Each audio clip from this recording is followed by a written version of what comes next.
భారత communist party 100ేళ్ల ప్రస్థానం సందర్భంగా ఖమ్మంలో నిర్వహించే శతవసంతాల వేడుకను జయప్రదం చేయాలని ఆ పార్టీ గుంటూరు జిల్లా నేతలు కోరారు. జనవరి 18న ఖమ్మంలో జరిగే వేడుకల్లో కమ్యూనిస్టు పార్టీ నేతలు, అభిమానులు పాల్గొనాలని కోరారు. శ్రామిక వర్గ ప్రయోజనాల రక్షణకు కమ్యూనిస్టులంతా ఐక్యం కావాలని నేతలు పిలుపునిచ్చారు. అట్టడుగు వర్గాల అభ్యున్నతి కోసం కమ్యూనిస్టులే పోరాడుతున్నారని అన్నారు.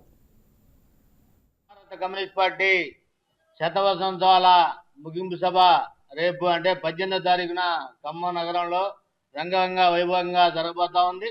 ఏదైతే 1925లో భారత కమ్యూనిస్ట్ పార్టీని ఏర్పాటు చేయటం, అనంతరం ఈ స్వతంత్ర పోరాటంలో పాల్గొనడమే కాకుండా ఈ దేశానికి సంపూర్ణ స్వాతంత్రం కావాలని పోరాటం నిర్వహించి మరి అనేక మందిని తెలంగాణ సాయుధ పోరాటంలో సైతం 4000 మంది సుశిక్షితులైనటువంటి కార్యకర్తలను బలిదానంతో ఈ దేశంలో ఉన్నటువంటి తెలంగాణ రాష్ట్రంలో కూడా సంస్థానాల విలీనానికి మార్గం చూపిన భారత కమ్యూనిస్ట్ పార్టీ అనంతరం కార్మిక సమస్యల మీద, విద్యార్థి యువజన మహిళా సమస్యల మీద అనేక పోరాటాలు చేయడం జరిగింది. అట్లాగే కార్మికులకు సంబంధించి కార్మిక చట్టాలని సాధించుకోవడమే కాకుండా దున్నేవాడికి భూమి ఉండాలని, నివసించడానికి ఇల్లు కావాలని ఈ రోజున హక్కుగా భారత కమ్యూనిస్ట్ పార్టీ పోరాట ఫలితంగా రావడమే కాకుండా అనేక చట్టాలను కూడా రూపకల్పన చేసిన పార్టీ 100వ సంవత్సరంలోకి అడుగుపెట్టి ముగింపు కూడా జరగబోతా ఉంది. భారతదేశంలో పుట్టినటువంటి ఏ రాజకీయ పార్టీ కూడా ఇంత సుదీర్ఘ కాలం బ్రతికుండటం అనేది భారత కమ్యూనిస్ట్ పార్టీకి మాత్రమే చెల్లింది.